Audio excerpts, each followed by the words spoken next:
The real prison that became Shawshank. The walls that held Andy Dufresne weren't just a Hollywood set. They were real, very real. The Ohio State Reformatory, located in Mansfield, Ohio, served as the film's primary shooting location. A sprawling, Gothic monstrosity of iron bars and decaying brick, the building had been closed in 1990 due to inhumane conditions. 4 years later, it reopened, not for inmates, but for immortality. When Frank Darabont first scouted the location, he knew instantly this was Shawshank, but turning a real, abandoned prison into a fully operational movie set was no small feat. The production team spent months transforming the structure, repairing stairwells, rebuilding cells, and creating entire areas from scratch. The prison's chapel became the mess hall. The warden's office was built entirely by set designers, right there in the institution's dusty halls. The attention to detail was staggering. Every prop, from the tin cups in the cafeteria to the faded posters in Andy's cell, was chosen to reflect a specific decade of prison life and to capture the passage of time without overt exposition. Even the timeline of the film was mirrored in the building itself. Parts of the prison were left untouched, rusted, ruined, shadowy, while others were restored to 1940s glory. That physical evolution helped the film's transitions feel authentic. As Andy and Red grew older, so did Shawshank, and yes, the legendary pipe crawl scene, that wasn't filmed in the prison. The infamous 500-yard sewage tunnel was built on a soundstage. What flowed through it wasn't waste, but a mix of chocolate syrup and sawdust. Still, Tim Robbins insisted on doing the scene himself. For hours, he crawled through that claustrophobic set, fully committing to Andy's escape from darkness. The Ohio State Reformatory itself has since become a pilgrimage site for fans. You can walk through Andy's cell, sit in the warden's office, and even visit the oak tree where Red finds the letter. The tree, which sadly fell in a 2016 storm, had become as iconic as any line in the script. Locals now call the area Shawshank Country, and every year thousands visit to experience the haunting beauty of a place that once symbolized confinement, but now stands for something else entirely: freedom. Roger Deakins and the visual genius behind Shawshank, the heart of Shawshank, is Frank Darabont's storytelling. Then its soul belongs to Roger Deakins. Deakins, already a respected cinematographer, brought a subtle, almost sacred visual language to the film. His use of light, shadow, and framing transformed what could have been a drab prison drama into a cinematic masterpiece. Consider the lighting alone. When Andy is first processed at Shawshank, the lighting is cold and stark. Everything is drenched in concrete gray. But as the story progresses, warm tones begin to sneak in. Not a lot, just enough to suggest that even in this hopeless place, life finds a way. Then there's the iconic rooftop scene, the moment when Andy convinces Hadley to let the prisoners drink cold beer in the sun. As the men sip their drinks, in silence,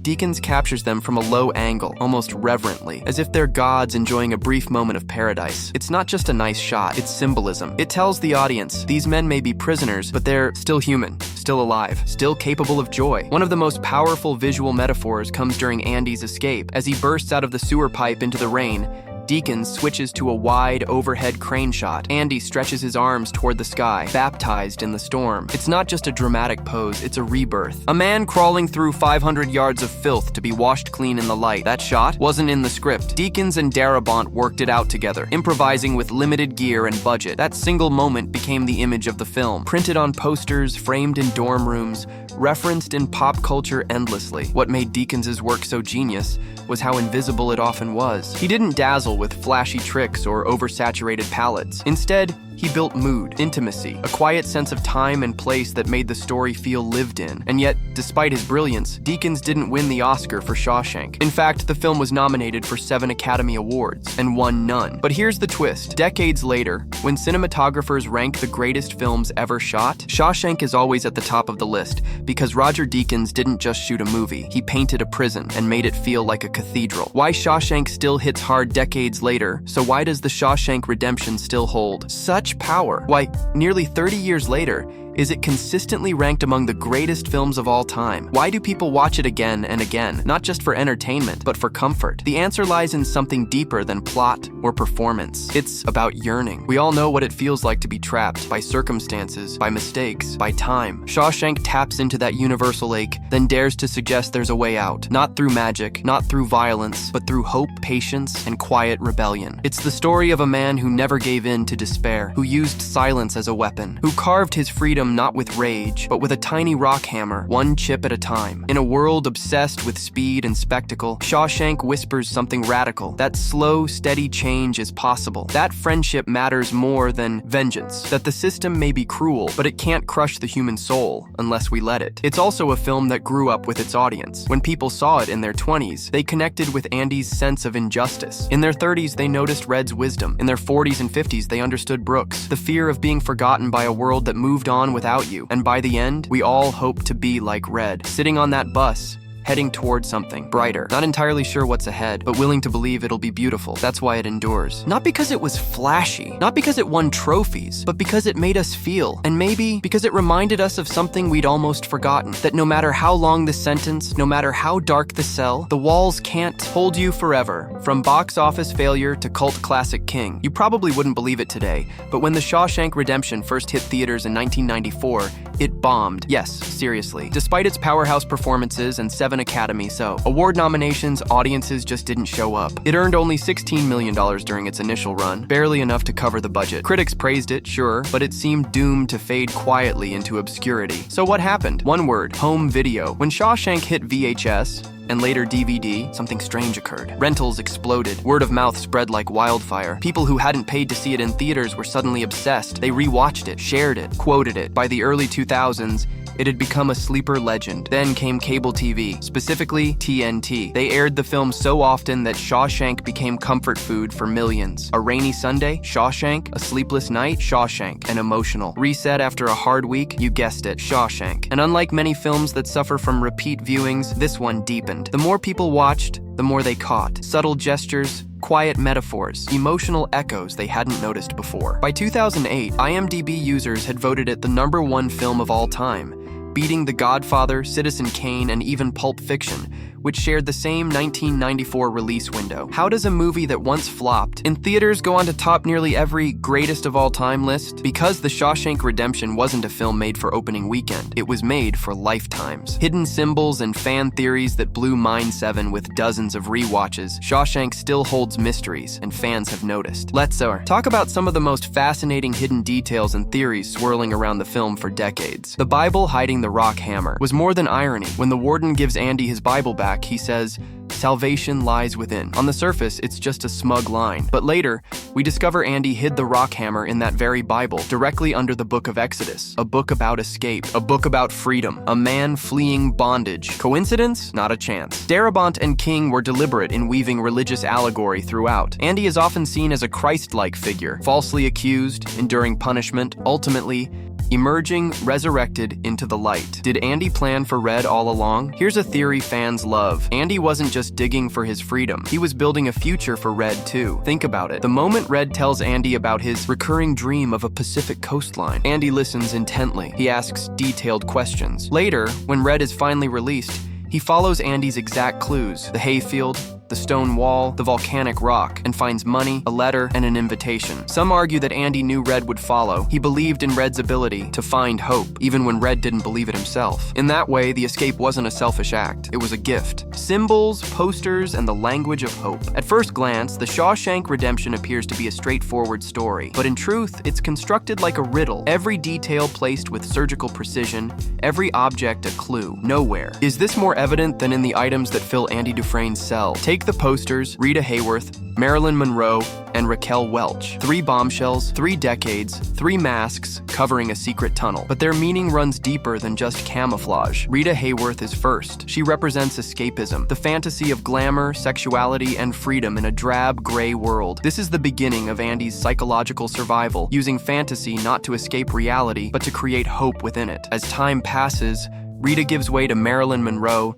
and finally to Raquel Welch in 1 million years BC, her arms outstretched, frozen mid-run. That image doesn't just symbolize desire, it foreshadows Andy's escape, running toward freedom, through an ancient, primal, filthy crawl. And here's the kicker: the posters don't just reflect Andy's psychological journey. They mirror America's. The men of Shawshank are stuck in time, in cycles, in punishment, but the changing faces on Andy's wall show the outside world moving on. New decades, new beauty, new culture. It's a quiet reminder that the world will forget you if you let it. There's more. Darabont and cinematographer cinematographer Roger Deakins developed a visual language of light and shadow that evolves with Andy's mental state. In his early days at Shawshank, Andy's scenes are drenched in shadow. Hallways stretch long and dark, and his cell feels more like a tomb than a room. But as he begins to teach, to build the library, to forge friendship with Red, the lighting subtly warms. His cell becomes cozy. The light from the hallway gently spills in like a sunrise. It all builds to one of the film's most powerful symbolic sequences, when Andy locks himself in the warden's office and plays Mozart's The Marriage of Figaro over the prison PA system. We never learn the meaning of the song's Italian lyrics. That's intentional. The music isn't about language. It's about beauty, the kind that transcends bars, languages, and suffering. As Red puts it, it was like some beautiful bird flapped into our drab little cage and made those walls dissolve away. In Mao, that moment, Andy reclaims something the system tried to take from them, their inner lives. The posters, the light, the music. All of it reminds us that hope isn't something you're given. It's something you build, piece by piece, in secret, even when the world calls you a fool for believing. Storm, sewage, and salvation. The night of Andy's escape. When Andy Dufresne vanished from his cell in 1966, it wasn't just a prison break. It was a masterpiece decades in the making. And if you rewatch the film knowing what's coming, you'll notice that everything from dialogue to camera placement is secretly working toward that stormy night. First, let's talk about the pacing. Darabont holds the audience in a long, quiet tension in the scenes before Andy's escape. The tone shifts. Andy hands Red a worn envelope and speaks cryptically about a place with no memory. He requests a length of rope. For a brief moment, even Red fears the worst, that Andy, after decades of restraint, might be planning to end his life. The script masterfully manipulates the viewer's assumptions. It's misdirection, the kind that makes the twist not just surprising, but devastatingly earned. And then, like the thunder outside Shawshank, the storm breaks. Andy's escape is a metaphor for rebirth, yes, but it's also a critique of the American prison system and the resilience of the human spirit under systemic cruelty. He didn't just flee the building. He dismantled its control over his identity, inch by inch, spoonful by spoonful. Let's not overlook the irony. The same system that imprisoned him also taught him how to escape. His access to the warden's financial books, his job laundering, dirty money, the privilege to keep a rock hammer and posters. These were rewards for his obedience. Yet in the end, they became tools of liberation. Every detail, from the timing of the thunder used to mask the sound of chipping at the pipe, to the bank accounts he forged under a false identity, was calculated. Nothing about Andy's escape was impulsive. It was cold, mathematical justice, delivered by a man who waited long enough to make it poetic. There's also the choice of the tunnel itself. A sewage pipe is not just disgusting, it's dehumanizing. It's the literal waste of the institution. And for Andy to crawl through it, that's a brutal metaphor. Before a system will let you go,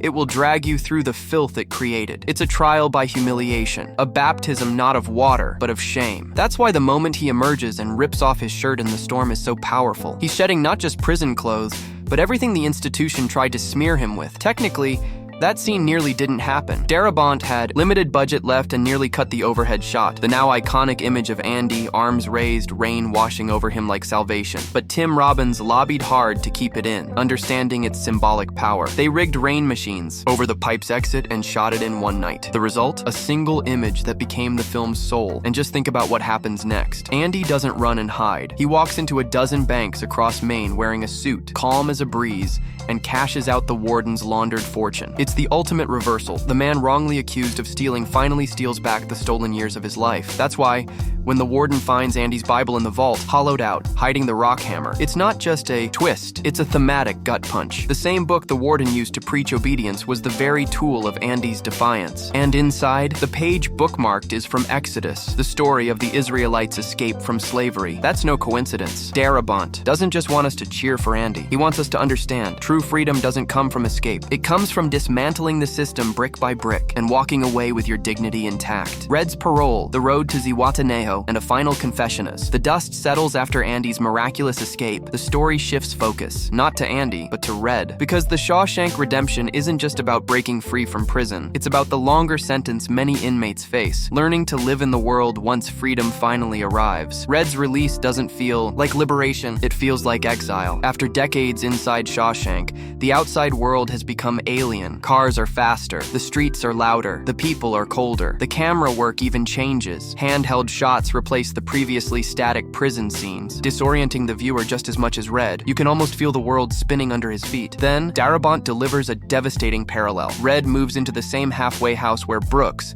the institutionalized librarian, lived before. His suicide. The same room, the same job bagging groceries, the same carving of a name into the wooden beam. And when Red looks up at the ceiling with that same hollow stare, the audience feels a cold knot in their chest, because we've seen this ending before. But Red doesn't hang himself, not because he's stronger, but because of Andy. That letter, hidden under a volcanic rock in Buxton, becomes more than a message. It's a lifeline. Andy tells Red there's a place waiting for him, a dream worth chasing, and a friendship that refuses to die behind stone walls. And what's brilliant about the writing is how restrained the letter is. Andy doesn't plead. He doesn't philosophize. He gives Red something far more powerful: purpose. For a man like Red, who's been defined by guilt and parole hearings for 4 decades, that letter is a resurrection. Let's not gloss over the repetition of "I hope." In the film's final voiceover, Red doesn't speak with certainty. He doesn't say, "I will make it," or "I will see Andy." He says, "I hope I can make it across the border. I hope to see my friend." It's a powerful admission,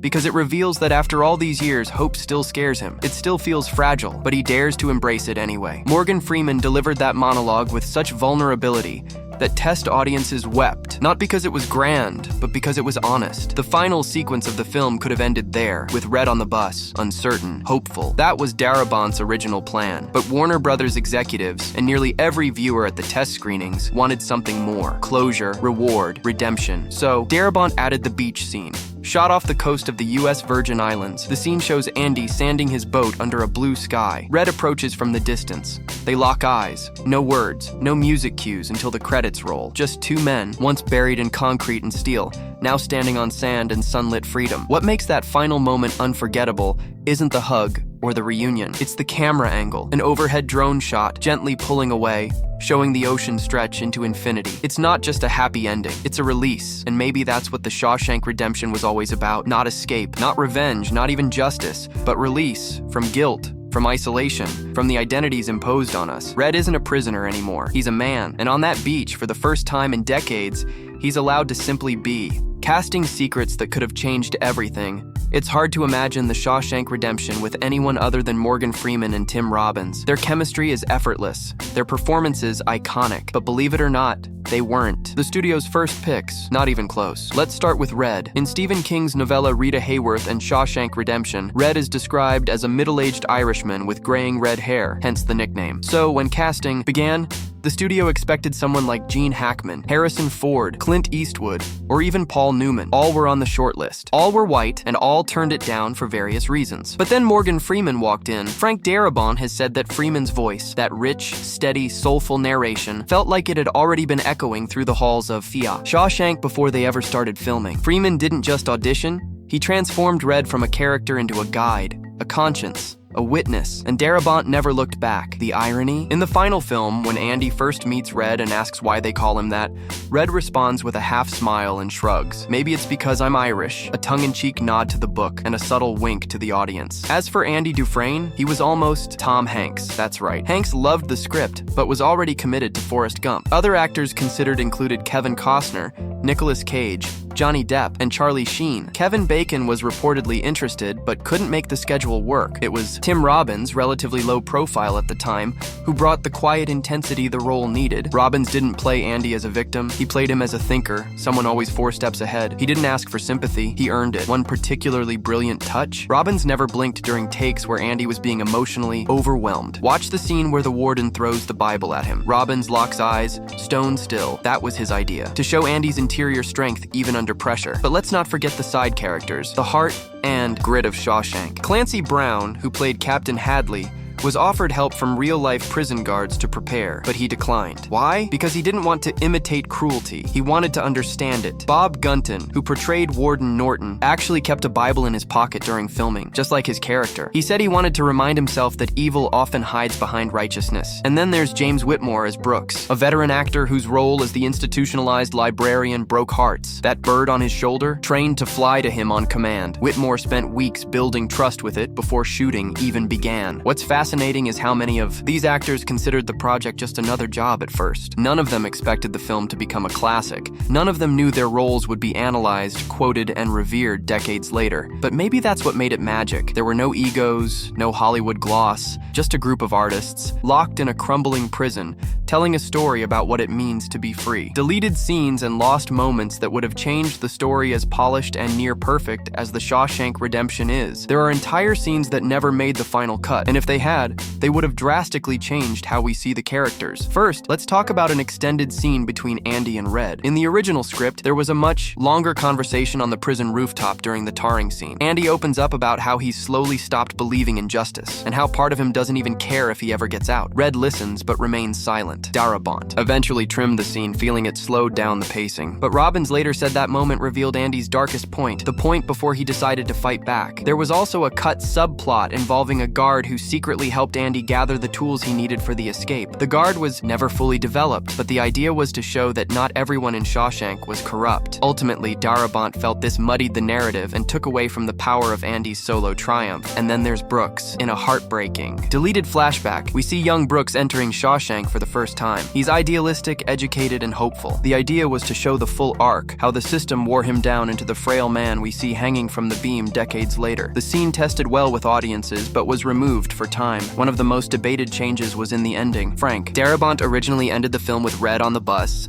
heading toward the Mexican border. That's it, fade to black. It would have matched the novella. Ambiguous, poetic, a little haunting, but test audiences rebelled. They needed closure. After 2 hours of emotional investment, they wanted to see Andy and Red reunite, not just imagine. It's so Darabont caved, and thank God he did. The final beach scene wasn't in the shooting script. It was added later and shot in secret, on a tight schedule with no permits. Some purists argue it was too Hollywood, but nearly everyone else agrees. It's the emotional payoff that makes the entire journey worth it. One last lost moment, a single shot of the prison collapsing in on itself after the warden's suicide. The script called for the institution itself to start falling apart, symbolizing the end of its power. But the budget didn't allow for it, and in hindsight, Darabont said he was glad. The system doesn't collapse in reality, it endures. That's what makes the story matter. So much of The Shawshank Redemption's power comes not just from what's in the film, but from what Darabont chose to leave out. The real-life impact. How Shawshank changed the world. When The Shawshank Redemption opened in 1994, it flopped at the box office. That's not an exaggeration. It barely broke even. Critics were kind, but few predicted its long-term impact. So what happened? In one word, home video. By the time it was released on VHS and later DVD, Shawshank had become a slow-burning phenomenon. Word of mouth spread like wildfire. People started renting it, rewatching it, gifting it. TNT began airing it almost weekly. It became one of the most viewed movies in television history. But more than that, it began to change lives. In countless letters to Frank Darabont and Stephen King, former prisoners have said the film gave them hope. Social workers began screening it in halfway houses. Some law professors even included it in courses about justice, incarceration, and rehabilitation. At the Ohio State Reformatory, the real-life prison where Shawshank was filmed, tourism exploded. Fans from around the world visit the crumbling corridors, standing where Andy and Red once stood, looking out those barred windows into a sky that somehow feels more open than ever. And then there's Stephen King. He has said publicly that Shawshank is one of his favorite adaptations of his work, and it's not hard to see why. King, known for horror and supernatural thrillers, had rarely written something so grounded, so human. The success of Shawshank helped change how the world viewed his legacy as a writer. Morgan Freeman, his voice became synonymous with narration. That Shawshank voice, people would say. It launched a second career for him. Commercials, documentaries, even parodies, all because of how deeply his performance resonated. But perhaps the film's greatest legacy is in how it redefined the prison movie. Before Shawshank, prison films were usually grim, brutal, violent affairs. After Shawshank, they became meditative, emotional, character-driven. It gave permission for prison stories to be about hope instead of just survival. In an era of mass incarceration and political cynicism, The Shawshank Redemption stood up and said something radical, that even in the darkest corner of the human experience, beneath concrete and steel, corruption and silence, the human spirit can still rise. That redemption is possible, that friendship matters, and that hope is a good thing, maybe the best of things. Yet Brooks wasn't just a side character. He was a warning. The heartbreaking story of Brooks, the elderly inmate who can't adjust to life outside prison, might seem like a brief subplot, but in truth, it's the heart of the film's second act. His fate hangs over Red like a shadow. When Red is finally paroled, he moves into the same halfway house, works the same grocery store job, even writes a letter in the same style. For a moment, we fear Red will follow the same path, but Red doesn't. Why? Because of Andy. Because of the hope Andy planted. Because of that note under the tree that ends with 6 words that shattered viewers. I'll be hoping this letter finds you and finds you well. The final word. Why we keep coming back to Ziwatanejo. Let's talk about that ending. The film closes not with a twist or a speech or a final burst of action, but with 2 men meeting on a beach. A handshake, a smile, a simple shot of Red, walking toward Andy as the ocean glows behind them. No dialogue, no exposition, just peace. That's what makes it unforgettable. In that moment, Shawshank becomes more than a prison movie, more than a buddy film, more than an escape story. It becomes a promise that maybe, just maybe, redemption is possible. That the worst things we've done or endured don't have to define us forever. That even after decades of darkness, there can be light, a blue ocean, a friend waiting with a boat. The name Zihuatanejo didn't mean much to viewers when they first heard it, but now it's a symbol, a code, a whispered hope that somewhere out there, beyond all the pain, there's a place we can start over. Place where walls don't close in, where trust is earned, and where the final line still gives chills to every viewer who's ever known despair. I hope